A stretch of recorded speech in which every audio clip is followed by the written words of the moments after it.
اعوذ باللہ من الشیطان اللعین الرجیم بسم اللہ الرحمن الرحیم الحمد للہ الذی لیس لقضائہ دافع ولا لعطائہ مانع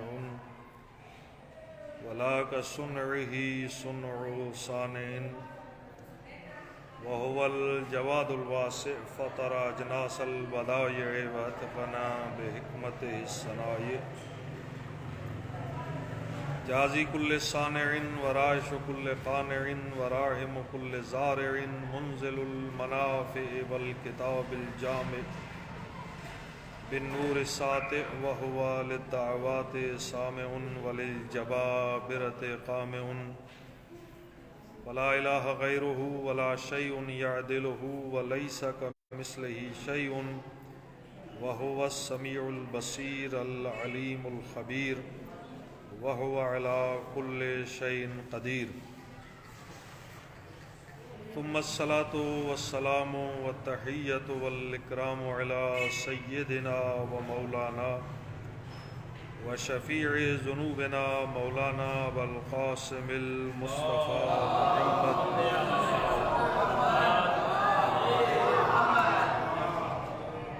وعلى آلہ الطیبین الطاہرین المعصومین المظلومین السلام علیکم ورحمۃ اللہ وبرکاتہ۔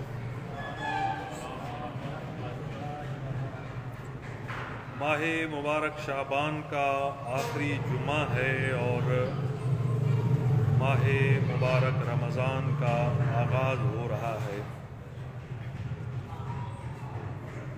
آج ہی کے دن یعنی آخری جمعہ شعبان کا حضرت سید الانبیاء محمد مصطفیٰ صلی اللہ علیہ وآلہ وسلم نے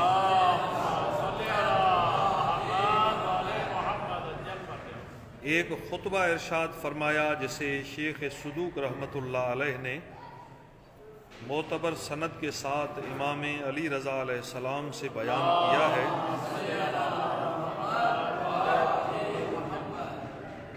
آٹھویں امام اپنے والد گرامی سے اور پھر جد گرامی سے یہ روایت کرتے ہیں حضرت امیر المومنین علی علیہ السلام سے کہ ایک دن رسول اللہ نے خطبہ دیا جو شعبان کا آخری جمعہ تھا۔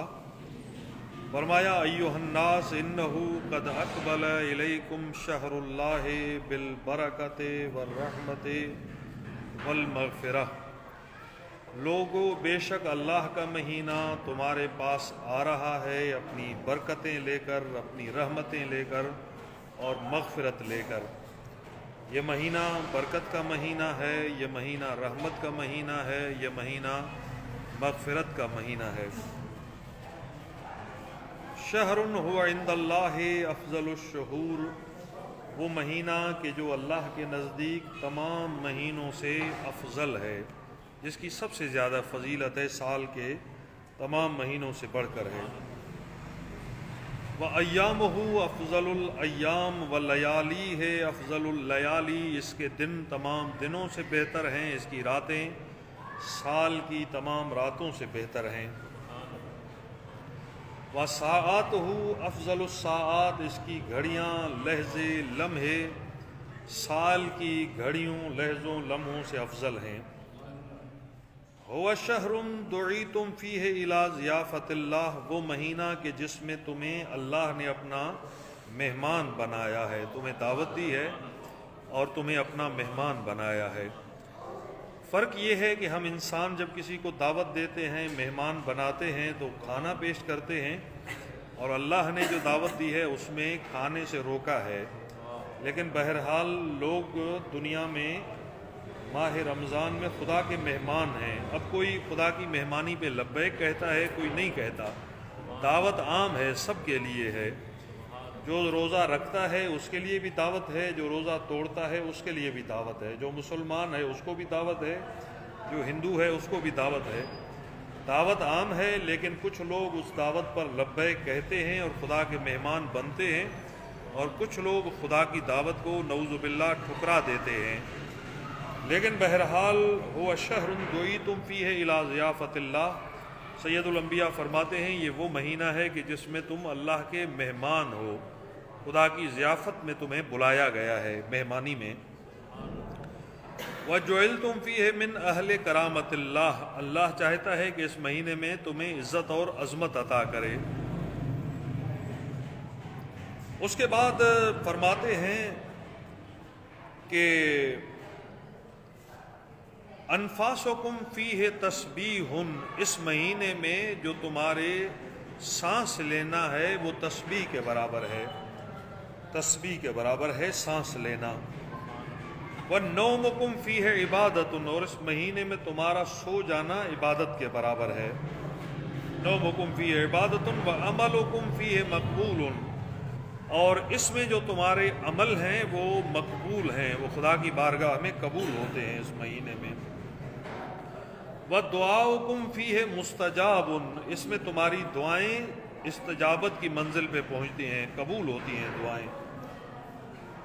فَاسْأَلُوا اللَّهَ رَبَّكُمْ بِنِيَّاتٍ صَادِقَةٍ وَقُلُوبٍ طَاهِرَةٍ أَن يُوَفِّقَكُمْ لِصِيَامِهِ وَتِلَاوَةِ كِتَابِهِ، لہذا اللہ رب العزت سے مانگو، اللہ رب العزت سے سوال کرو صادق سچی نیت کے ساتھ اور پاکیزہ دلوں کے ساتھ کہ وہ تمہیں روزے رکھنے کی توفیق عطا کرے اور قرآن کے تلاوت کی توفیق عطا کرے۔ فَإِنَّ الشَّقِي مَنْ حُرِّمَ غُفْرَانُ اللَّهِ فِي هَذَا الشَّهْرِ الْعَظِيمِ، بدبخت ہے وہ انسان جو اس مبارک مہینے میں، اس عظیم مہینے میں خدا کی رحمت سے دور ہو جائے۔ جو انسان اس عظیم مہینے میں رحمت الہی سے دور ہو جائے وہ بہت ہی بدبخت انسان ہو سکتا ہے۔ فَإِنَّ الشَّقِي مَنْ حُرِّمَ غُفْرَانُ اللَّهِ فِي هَذَا الشَّهْرِ الْعَظِيمِ، بدبخت ہے وہ جو اس مہینے میں خدا کی رحمت سے، مغفرت سے دور ہو۔ وَاذْكُرُوا بِجُوعِكُمْ وَعَطَشِكُمْ فِيهِ جُوعَ يَوْمَ الْقِيَامَةِ وَعَطَشِهِ، اس مہینے میں جو تمہیں بھوک لگے تو قیامت کی بھوک کو یاد کرو، اس مہینے میں جب تمہیں پیاس لگے تو قیامت کی پیاس کو یاد کرو، روز قیامت کو یاد کرو۔ وَتَصَدَّقُوا عَلَىٰ فُقَرَائِكُمْ وَمَسَاكِينِكُمْ، اپنے فقراء پر صدقہ دو، فقیروں کو، اپنے مسکینوں کو صدقہ دو، صدقہ دے کر ان کی مدد کرو۔ وَوَقِّرُوا كِبَارَكُمْ وَارْحَمُوا صِغَارَكُمْ، بڑوں کی عزت کرو اور پھر جو چھوٹے ہیں ان کو جو ہے وہ رحم کرو، چھوٹوں پر شفقت کرو۔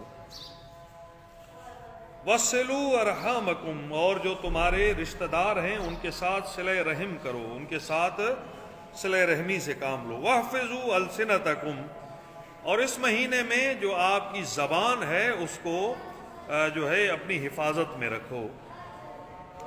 وَغَضُّوا عَمَّا لَا يَحِلُّ النَّظَرُ إِلَيْهِ أَبْصَارَكُمْ، اور روکو اس چیز کو اور آنکھیں بند کر لو اس چیز سے جس کی طرف دیکھنا جائز نہیں ہے۔ وَأَمَّا لَا يَحِلُّ الْإِسْتِمَاعُ إِلَيْهِ أَسْمَاعَكُمْ، مطلب گناہوں سے دور رہو، جس چیز کا سننا جائز نہیں ہے اپنے آپ کو اس کے سننے کا عادی مت بناؤ، گانا نہ سنو، غیبت مت سنو، تہمت کی بات نہ سنو، جو چیزیں شریعت نے حرام کی ہیں اس کو سننے سے اجتناب کرو۔ وَتَحَنَّنُوا عَلَىٰ إِيتَامِ النَّاسِ يُتَحَنَّنُوا عَلَىٰ إِيتَامِكُمْ، لوگوں کے جو یتیم ہیں ان پر احسان کرو، ان کے ساتھ نیکی اور شفقت سے پیش آؤ تاکہ تمہارے جو یتیم ہیں ان پر شفقت کی جائے۔ وَتُوبُوا إِلَيْهِ مِن ذُنُوبِكُمْ، اللہ سے اپنے گناہوں کی معافی طلب کرو۔ وَارْفَعُوا إِلَيْهِ أَيْدِيَكُمْ بِالدُّعَاءِ فِي أَوْقَاتِ صَلَاتِكُمْ، اور جب نماز کا وقت آ جائے تو اپنے ہاتھ بلند کرو بارگاہ الہی میں دعا کے لیے۔ فَإِنَّهَا أَفْضَلُ السَّاعَاتِ يَنزُلُ اللَّهُ فِيهَا بِالرَّحْمَةِ إِلَىٰ عِبَادِهِ، یہ بہترین اوقات ہیں، بہترین ساعات ہیں جس میں اللہ اپنے بندوں کی طرف رحمت کی نظر کرتا ہے، رحمت کی نظر کرتا ہے۔ یجیبہم اذا ناجوہ ویلبیہم اذا نادوہ ویستجیب لہم اذا دعوہ، یہ اوقات نماز بڑے اہم ہوتے ہیں، اس میں جب انسان پکارتا ہے خدا کو تو اللہ تعالیٰ جواب دیتا ہے، جب یہ لبیک کہتے ہیں تو اللہ تعالیٰ ان کی آواز کو سنتا ہے، اور جب دعا کرتے ہیں تو ان کی دعا قبول ہوتی ہے۔ ایھا الناس ان انفسکم مرہونۃ باعمالکم، لوگو تمہارے جانیں تمہارے کردار کے بدلے میں ہیں، جیسا کردار ہوگا وہی تمہیں اس کا بدلہ ملے گا۔ ففکوھا باستغفارکم، لہٰذا اپنی غلطیوں پہ توبہ کرو، استغفار کر کے اپنی رہائی کا اہتمام کرو۔ اس طرح سے سید الانبیاء نے اس مہینے کی عظمتوں کو بیان کیا۔ پھر اس کے بعد افطار کی اہمیت کو بیان کیا۔ فرمایا ایھا الناس من فطر منکم صائما مؤمنا فی ھذا الشہر کان لہ بذالک عند اللہ عتق رقبۃ، تم میں سے جس نے کسی ایک مومن کو افطار کرایا، روزے سے افطار کا اہتمام کیا اس مہینے میں، ماہ مبارک رمضان میں، یہ اتنا ثواب رکھتا ہے جیسے آپ نے خدا کی راہ میں ایک غلام کو آزاد کیا ہو، ایک غلام کو آزاد کرنے کے برابر اس کا ثواب ہے۔ وَمَغْفَرَةٌ لِمَا مَضَىٰ مِن ذُنُوبِهِ، اور گناہ بھی بخشے جاتے ہیں، ایسے شخص کے گناہ بھی بخشے جاتے ہیں۔ قیل یا رسول اللہ وَلَيْسَ كُلُّنَا يَقْدِرُ عَلَىٰ ذَلِكَ، کہا گیا کہ یا رسول اللہ ہمارے پاس اتنی طاقت تو نہیں ہے کہ ہم افطار کرا سکیں کسی مسکین کو، ہم غریب لوگ ہیں، بمشکل جو ہے اپنے گھر کا خرچہ کرتے ہیں، تو کیسے ہم لوگوں کو افطار کرائیں۔ لیس کلنا یقدر علی ذلک، ہم میں سے سب کے پاس اتنی قوت نہیں ہے کہ ہم افطار کرا سکیں لوگوں کو۔ فقال صلی اللہ علیہ وآلہ وسلم اتقوا النار ولو بشق تمرۃ، خدا کا خوف کرو اور چاہے ایک کھجور کے ذریعے ہو یا کھجور کے ایک ٹکڑے کے ذریعے ہو، کھجور کے بھی آپ 2 ٹکڑے کر دیں، ایک کو دے دیں، دوسرا دوسرے کو، مطلب جتنا آپ سے ممکن ہو وہ دیں آپ خدا کی راہ میں۔ اتقوا النار ولو بشربۃ من الماء، آگ سے جہنم سے دور رہو اگرچہ ایک پانی کا ایک گھونٹ کسی کو پلا کر، پانی پلا کر آپ کسی کا افطار کرا سکتے ہیں تو یہ کام کریں۔ فإن اللہ تعالی یحب ذلک الاجر لمن عمل ھذا اليسیر، اللہ تعالیٰ ایک غلام کے آزاد کرنے کا اجر اس کو بھی دیتا ہے جو یہ چھوٹا سا نیک کام کر دے، کسی کو پانی کا گھونٹ پلا دے یا ایک کھجور کا ایک ٹکڑا اسے دے دے۔ اذا لم یقدر علی اکثر منہ، اگر اس سے زیادہ تمہاری طاقت نہیں ہے تو کم از کم اتنا ہی کر لو۔ اس کے بعد سید الانبیاء فرماتے ہیں یا ایھا الناس من حسن منکم فی ھذا الشہر خلقہ کان لہ جوازا علی الصراط، جو انسان اس مہینے میں اپنے خلقہ، اپنے اخلاق کو بہتر کرے گا اپنے اخلاق کو، تو یہ ایسے ہے کہ جیسے اسے پل صراط سے کراس کرنے کی سند مل گئی، ٹکٹ مل گئی۔ یوم تزل فیہ الاقدام، جس دن لوگوں کی قدم لڑکھڑائیں گے تو اس کا قدم نہیں لڑکھڑائے گا۔ ومن خفف فی ھذا الشہر اما ملکت یمینہ خفف اللہ علیہ حسابہ، جو انسان اس مہینے میں اپنے ماتحت لوگوں کے اوپر آسانی کرے گا، اللہ اس کے لیے حساب و کتاب میں آسانی کرے گا۔ ومن کف فیہ شرہ کف اللہ عنہ غضبہ یوم یلقاہ، جو اس مہینے میں اپنے شر سے لوگوں کو بچائے گا، کسی کو تکلیف نہیں دے گا، ہمسائے کو تکلیف نہیں دے گا، عزیز رشتہ دار کو تکلیف نہیں دے گا، تو اللہ تعالیٰ قیامت کے دن اس کو شر سے محفوظ رکھے گا، اپنے غضب سے اس کو محفوظ رکھے گا۔ وَمَنْ أَكْرَمَ فِيهِ يَتِيمًا أَكْرَمَهُ اللَّهُ يَوْمَ يَلْقَاهُ، اور جس نے کسی یتیم کا احترام کیا اس مہینے میں تو اللہ تعالیٰ اس کا احترام کرے گا جس دن وہ خدا سے ملاقات کرے گا۔ وَمَنْ وَصَلَ فِيهِ رَحِمَهُ وَصَلَهُ اللَّهُ بِرَحْمَتِهِ يَوْمَ يَلْقَاهُ، جو اس دن صلہ رحم کرے گا، رشتہ داروں کے ساتھ حسن سلوک کرے گا، تو قیامت کے دن وہ خدا تعالیٰ اس کے ساتھ رحمت سے پیش آئے گا۔ وَمَنْ قَطَعَ فِيهِ رَحِمَهُ قَطَعَ اللَّهُ عَنْهُ رَحْمَتَهُ يَوْمَ يَلْقَاهُ،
جنت کے دروازے کھلے ہوئے ہیں.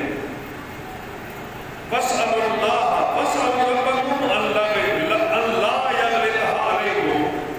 یہ جو کھلے ہوئے دروازے ہیں جنت کے، خدا سے دعا کرو کہ یہ تم پر بند نہ ہو جائیں. تمہارے کردار کی وجہ سے، گناہوں کی وجہ سے، خطاؤں کی وجہ سے، روزے کو ہلکا کرنے کی وجہ سے وہ بند نہ ہو جائیں. وَأَبْوَابَ النِّيرَانِ مُغَلَّقَةٌ، اور جہنم کے دروازے بند ہیں اس مہینے میں، ماہ رمضان میں. وَاسْأَلُوا رَبَّكُمْ اللہ یفتحها علیکم، اللہ سے دعا کرو کہ وہ تم پر کھول نہ دیے جائیں. وَالشَّيَاطِينُ مَغْرُورَةٌ، اور شیاطین بندھے ہوئے زنجیروں میں. وَاسْأَلُوا رَبَّكُمْ اللہ یسلطها علیکم، دعا کرو پروردگار عالم سے کہ شیطان تمہارے لیے کھول نہ دیے جائیں، مسلط نہ کیے جائیں. یہ ایک ایسا عظیم مہینہ ہے، اور یوں سید الانبیاء نے اس مہینے کی عظمت کو بیان کیا. سوا پڑھیں محمد اللہ کو.